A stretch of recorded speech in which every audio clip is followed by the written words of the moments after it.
നമസ്കാരം.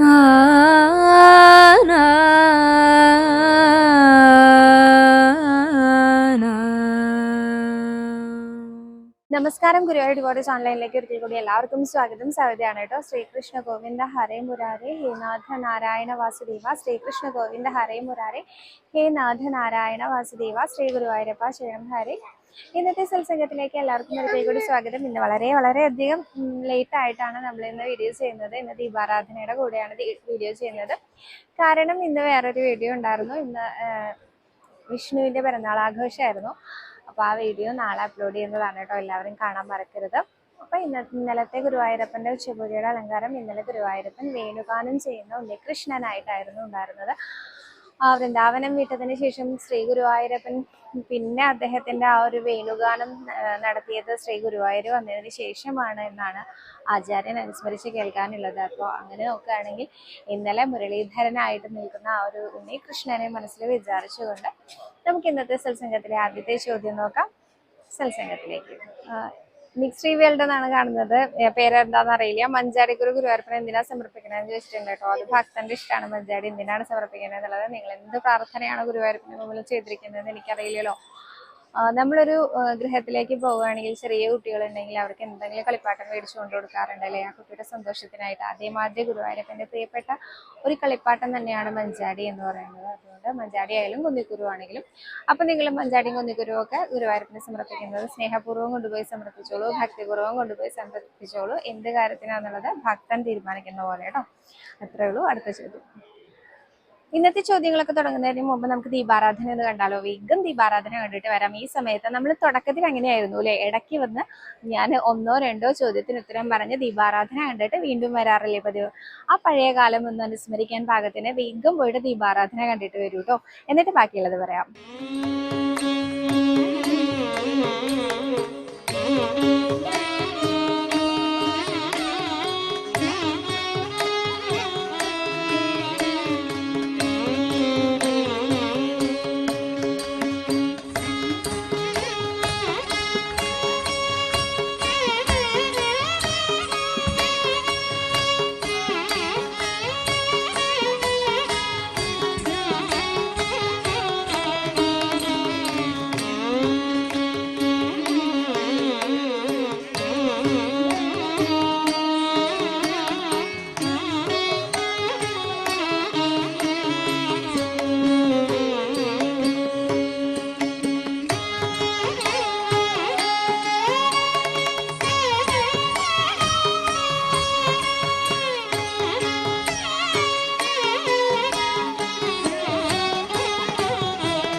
ഗോപവതൂ ജനമറിഞ്ഞീട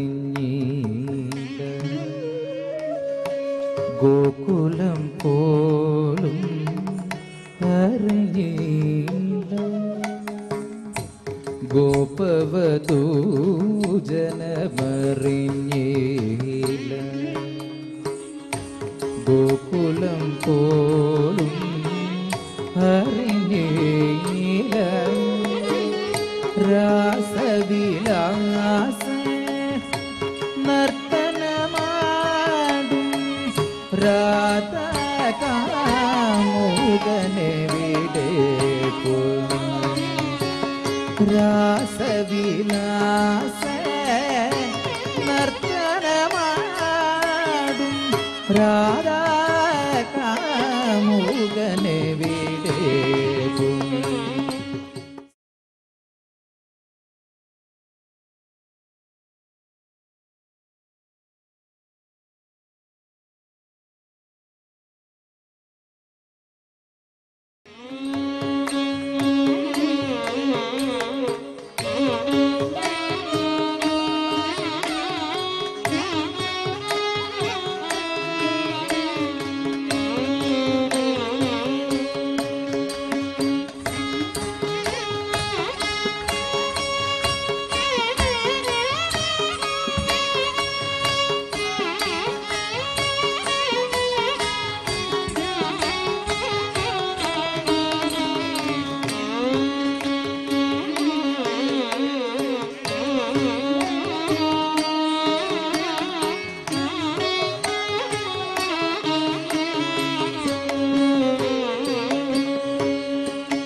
ജനമറിഞ്ഞീല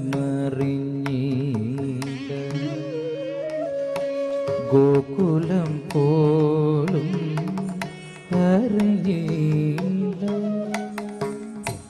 ഗോപവധൂ ജനമറിഞ്ഞീല ഗോകുലം പോലും അറിഞ്ഞീല രാസവിലാസ നർത്തനമാടും രാധാകാമുകനെവിടെ പോയി രാസവിലാസ നർത്തനമാടും രാധാകാമുകനെവിടെ പോയി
ഗോപവധൂ ജനമറിഞ്ഞീല ഗോകുലം പോലും അറിഞ്ഞീല ഗോപവധൂ ജനമറിഞ്ഞീല ഗോകുലം പോലും അറിഞ്ഞീല രാസവിലാസ നർത്തനമാടും രാധാകാമുകനെവിടെ പോയി രാസവിലാസ നർത്തനമാടും രാധാകാമുകനെവിടെ പോയി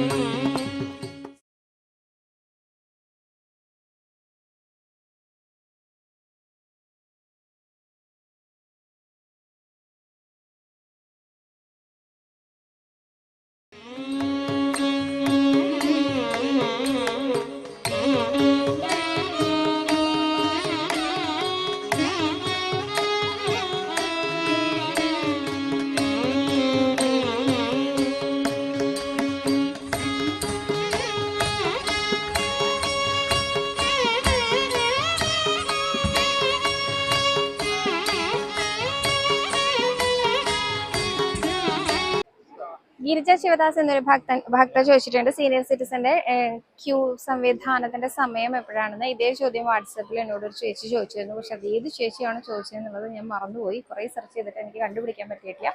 ഈ അടുത്ത കാലത്തായിട്ട് എനിക്ക് വാട്സപ്പ് മെസ്സേജുകൾ ഒരുപാട് വരുന്നത് കൊണ്ടാണ് അങ്ങനെ സംഭവിച്ചത്. അപ്പോൾ ആ ചേച്ചിക്കും കൂടി വേണ്ടിയിട്ടുള്ള ഉത്തരമാണ് കേട്ടോ.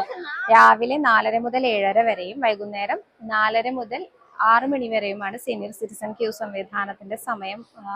അകത്ത് നിന്ന് ചുറ്റമ്പലത്തിനകത്ത് നിന്നാണ് സീനിയർ സിറ്റിസന്റെ ക്യൂ തുടങ്ങുന്നത് കേട്ടോ. അപ്പോൾ ഇനി വരുന്ന സമയത്ത് അത് ശ്രദ്ധിച്ച് തന്നെ വന്നോളൂ. 4:30 മുതൽ 7:30 മണി വരെയാണ്. രാവിലെ 4:30 മുതൽ 7:30 മണി വരെയാണ് കേട്ടോ ക്യൂ സംവിധാനത്തിന്റെ സമയം. വൈകുന്നേരം 4:30 മുതൽ 6 മണി വരെയാണ് കേട്ടോ. അടുത്ത ചോദ്യം.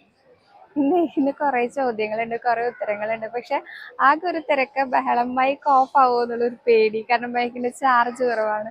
എല്ലാം കൂടി ഒന്നും അങ്ങോട്ട് ശരിയാവണില്ല തോന്നാണ്. ഇന്ന് വീഡിയോ സ്കിപ്പ് ചെയ്തോടെ വെച്ചാൽ അതിനങ്ങോട്ട് മനസ്സ് വരണമില്ല. കുറേ അമ്മമാരും ചേച്ചിമാരും ചോദിക്കും എന്തെന്ന് കാണാൻ സാധ്യതയുണ്ടായിരുന്നു. അപ്പൊ എനിക്ക് പറയാനൊരു ഉത്തരം ഉണ്ടാവില്ല. അതുകൊണ്ടാണ് ഞാൻ ഓടി വന്നത്. അപ്പോൾ ഇന്ന് നമുക്ക് എല്ലാ ചോദ്യങ്ങളും ഉത്തരങ്ങളും നാളെ ഞാൻ പറഞ്ഞു തന്നാൽ മതിയോ? ഇന്ന് ഞാനൊരു കഥ പറയാം ഗുരുവായൂരപ്പന്റെ. അത് പറഞ്ഞതിന് ശേഷം നിർത്താം. അങ്ങനെയല്ലേ നന്നാവുക?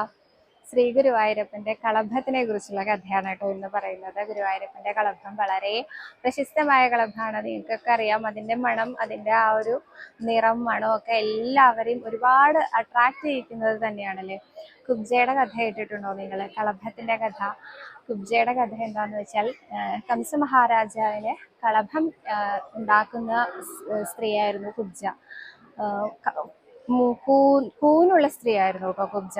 3 വളവോട് കൂടിയിട്ടുള്ള എന്താ പറയാ, കാണാൻ സുന്ദരിയല്ലാത്ത വിരൂപിയായ ഒരു സ്ത്രീയായിരുന്നു ഈ കുബ്ജ. പക്ഷെ കാഴ്ചയിൽ മാത്രമായിരുന്നു കേട്ടോ ആ വൈരൂപ്യം ഉണ്ടായിരുന്നത്. വളരെ നല്ല സ്ത്രീയായിരുന്നു. അവര് കംസ മഹാരാജാവിന് വേണ്ടി ഒരു പ്രത്യേക കൂട്ടില് കളഭം ഉണ്ടാക്കുന്ന സ്ത്രീയായിരുന്നു. അപ്പോൾ ഗുരുവായൂരപ്പൻ മധുരാപുരിയിലേക്ക് കടന്നു വന്ന സമയത്ത് ബലരാമനും രാമകൃഷ്ണന്മാരും മധുരാപുരിയിലേക്ക് പ്രവേശിച്ചിരിക്കുന്ന ആ ഒരു സമയത്ത് അനവധി പേര് അദ്ദേഹത്തിനെ കാണാനായിട്ട് എന്താ പറയാ, നിരനിരയായി നിന്നിരുന്നു. ഓരോ ആളുകളും രാമകൃഷ്ണന്മാരെ സ്വീകരിക്കാനായി നിന്നിരുന്നു. അതായത് കംസ മഹാരാജാവ് ഒരു ഉത്സവം, ധനുർ ഉത്സവം നടത്തുന്ന സമയത്താണ് അക്രൂരനെ വിട്ടിട്ട് രാമനെയും കൃഷ്ണനെയും വധിക്കണം എന്ന ഉദ്ദേശത്തോടു കൂടി മധുരയിലേക്ക് വിളിക്കുന്നത്. എന്നാൽ തങ്ങളെ രക്ഷിക്കാൻ, കംസന്റെ ദുർഭരണത്തിൽ നിന്ന് രക്ഷിക്കാൻ വരുന്ന രാജകുമാരന്മാരെ സ്വീകരിക്കാൻ എന്ന ഉദ്ദേശത്തോടു കൂടിയാണ് മധുരാപുരി മുഴുവനായിട്ടും അലങ്കരിച്ചുകൊണ്ട് ഓരോ പ്രജകളും സ്വീകരിക്കാനെന്ന ഭാവേന ഒരുങ്ങി നിന്നിരുന്നത്. അപ്പോൾ ഇതൊന്നും അറിയാതെ ഈ എല്ലാ ദിവസവും കംസന് കളഭക്കൂട്ട് തയ്യാറാക്കി കൊണ്ടുപോയി കൊടുത്തിരുന്ന കുബ്ജ അന്നത്തെ ദിവസവും കംസനുള്ള ആ ഒരു കളഭക്കൂട്ട് തയ്യാറാക്കിക്കൊണ്ട് കൊടുക്കുകയായിരുന്നു. ആ സമയത്താണ് ഭഗവാൻ വരുന്നുണ്ടായിരുന്നത്. രാമനും കൃഷ്ണനും വന്നിട്ട് ഈ കുബ്ജയോട് ചോദിച്ചു അത്രേ, ഇതെന്താണ് കയ്യിലുള്ളത്? ഇത് കളഭമാണ്, കംസ മഹാരാജാവിന് തിലക ചാർത്തണിയിക്കാൻ വേണ്ടിയിട്ടുള്ളതാണെന്ന് പറഞ്ഞപ്പോൾ ഞങ്ങൾക്കും തരുമോ എന്ന് ചോദിച്ചു അത്രേ ഭഗവാൻ. കുബ്ജ ഒന്ന് ഭഗവാന്റെ മുഖത്തേക്ക്, കൂനുള്ള ആ സ്ത്രീ ഭഗവാന്റെ മുഖത്തേക്ക് നോക്കുന്നത് വളരെ ബുദ്ധിമുട്ടിയിട്ടായിരുന്നു. മുഖം പൊക്കി നോക്കിയപ്പോൾ തോന്നി ഇത്രയും മനോഹരമായ ഈ മുഖത്തിന് തന്നെയാണ് ഈ ഒരു കളഭ ചാർത്ത് ഏറ്റവും കൂടുതൽ ചേരുന്നതെന്ന്. അതുകൊണ്ട് തന്നെ കുബ്ജ ആ കളഭ ചേർത്ത് ഗുരുവായൂരപ്പനെ തൊടിയിക്കാനായിട്ട് തരാലോ എന്ന് പറഞ്ഞു ഭഗവാനെ തൊടിയിച്ചു കൊടുക്കുകയും ചെയ്തു. ഭഗവാൻ ആ ഒരു കളഭം സ്വീകരിക്കുകയും ഈ ബുദ്ധിമുട്ട് ഞാൻ ഈ ഒരു വളവ്, ഈ ഒരു കൂന്, ഈ ഒരു ബുദ്ധിമുട്ട് ഇത് ഞാൻ നിവർത്തി തരട്ടെ എന്ന് ചോദിച്ചു അത്രേ ഭഗവാൻ. ഇത് സാധ്യമാവുമോ എന്നായിരുന്നു അത്രേ കുബ്ജയുടെ മറുപടി. അപ്പോൾ ഭഗവാൻ ആ സൈരന്ധ്രിയുടെ, ആ ഒരു കുബ്ജയുടെ കാലിന്റെ പെരുവിരലിൽ ഒന്ന് അമർത്തി ചവിട്ടിക്കൊണ്ട് മുഖമൊന്ന് പിടിച്ച് ഉയർത്തിയതും ആ കൂനും വളവും എല്ലാം നേരെ ആയിന്ന് മാത്രമല്ല അതീവ സുന്ദരിയായി മാറുകയും ചെയ്തു. അതീവ സുന്ദരിയായി മാറിയത് കണ്ടതും ഈ കുബ്ജ ഭഗവാന്റെ കൈയാണെന്ന് കരുതി ഭഗവാൻ തോളിൽ അണിഞ്ഞിരുന്ന ആ പട്ടുകളെല്ലാം കൂടെ ചേർത്ത് പിടിച്ചിട്ട് പോവല്ലേ നമുക്ക് എന്ന് ചോദിച്ചു. അതായത് ആരാണോ എനിക്ക് ഇത്രയും സൗന്ദര്യം പ്രദാനം ചെയ്തത് ആ ഈശ്വരനെ തന്നെ ഞാൻ എന്നെ സമർപ്പിക്കാൻ ആഗ്രഹിക്കുന്നു എന്നാണ് ആ കുബ്ജ പറഞ്ഞത് എന്നാണ് പറയുന്നത്. ഇത് കേട്ടതും ഭഗവാൻ ഇത്തിരി ജാള്യതോടെ വിചാരിച്ചു അത്രേ, നഗരത്തിലെ സ്ത്രീകളുടെ ഒരു പുരോഗമനം കൊണ്ടാണ് ഇങ്ങനെ വിളിക്കുന്നത്, അല്ലെങ്കിൽ എൻ്റെ ജ്യേഷ്ഠ സഹോദരൻ എൻ്റെ അടുത്തുള്ളപ്പോഴാണോ ഇങ്ങനെ ഒരു കാര്യം പറയാന്ന് ഭഗവാന് തന്നെ തെല്ലൊരു നാണം തോന്നി എന്നാണ് ആചാര്യൻ അനുസ്മരിച്ച് കേട്ടിരിക്കുന്നത്. കുബ്ജയെ ഭഗവാൻ പിന്നീട് അനുഗ്രഹിച്ചു എന്നും ആണ് കഥ. അതിൻ്റെ ഓർമ്മയ്ക്കായിരിക്കാം ഇപ്പോഴും ഗുരുവായൂരമ്പലത്തിലെ ഗുരുവായൂരപ്പന് കളഭച്ചാർത്തുള്ളത്. ഈ കളഭച്ചാർത്ത്, ഈ കളഭത്തിൻ്റെ ഒരു സുഗന്ധം എന്ന് പറയുന്നത് ഇന്നും വളരെ വളരെ വളരെ ഹൃദ്യമായ സുഗന്ധമാണ്. ഭഗവാനെ തന്നെ ഓർമ്മ വരും. തുളസിപ്പൂവിൻ്റെയും കളഭത്തിൻ്റെയും ചന്ദനത്തിനെയും ഒക്കെ മണം കേൾക്കും പോലെ. അപ്പം ഇനി വരുന്ന സമയത്ത് നിങ്ങൾ ഓരോ ഭക്തയ്ക്കും കളഭം ഷീട്ടാക്കി വാങ്ങാൻ സാധിക്കട്ടെ. 60 രൂപയാണ് മിനിമം കളഭത്തിൻ്റെ എമൗണ്ട്. അപ്പോൾ നിങ്ങൾ ഓരോരുത്തർക്കും കളഭം ഷീട്ടാക്കി വാങ്ങാൻ സാധിക്കട്ടെ. ഗുരുവായൂരപ്പൻ അനുഗ്രഹിക്കട്ടെ. ഈ കഥ അനുസ്മരിച്ചതൊന്നും ശരിയായിട്ടില്ല കേട്ടോ. ഓടി വന്ന് പറഞ്ഞതിൻ്റെ എല്ലാ തരക്കേടുകളും ഈ കഥയ്ക്ക് ഉണ്ടെന്ന് എനിക്കറിയാം. എന്നാലും ഇന്നത്തെ വീഡിയോ സ്കിപ്പ് ചെയ്യാൻ തോന്നിയില്ല, അതുകൊണ്ട് ചെയ്തതാണ്. അപ്പോൾ ഇതിലുള്ള എല്ലാ കുറ്റങ്ങളും കുറവുകളും ഗുരുവായൂരപ്പൻ അനുഗ്രഹിച്ച് അതും നിങ്ങൾ മറന്നു പോട്ടെ, അല്ലെങ്കിൽ നിങ്ങൾ എന്നോട് ക്ഷമിക്കട്ടെ, ഗുരുവായൂരപ്പനും ക്ഷമിക്കട്ടെ. അങ്ങനെ പറഞ്ഞുകൊണ്ട് ഇന്ന് നിർത്തുകയാണ് കേട്ടോ. കുറേ ചോദ്യങ്ങളുണ്ട്, എല്ലാവരും എന്നോട് ക്ഷമിക്കണം. നാളെ എന്തായാലും ചോദ്യങ്ങൾക്കുള്ള ഉത്തരങ്ങളും കൊണ്ടുവരാം കേട്ടോ. അപ്പോൾ ഇന്ന് അത്രയേ ഉള്ളൂ. നാളെ കൂടുതൽ വിശേഷങ്ങളും കൂടുതൽ കഥകളും ഒക്കെ ആയിട്ട് കൂടുതൽ നല്ല നല്ല നല്ല ലൊക്കേഷനും കണ്ടുപിടിച്ചുകൊണ്ട് ഞങ്ങൾ വരാം കേട്ടോ. അപ്പോൾ ഇന്നത്തേക്ക് നന്ദി നന്ദി നന്ദി.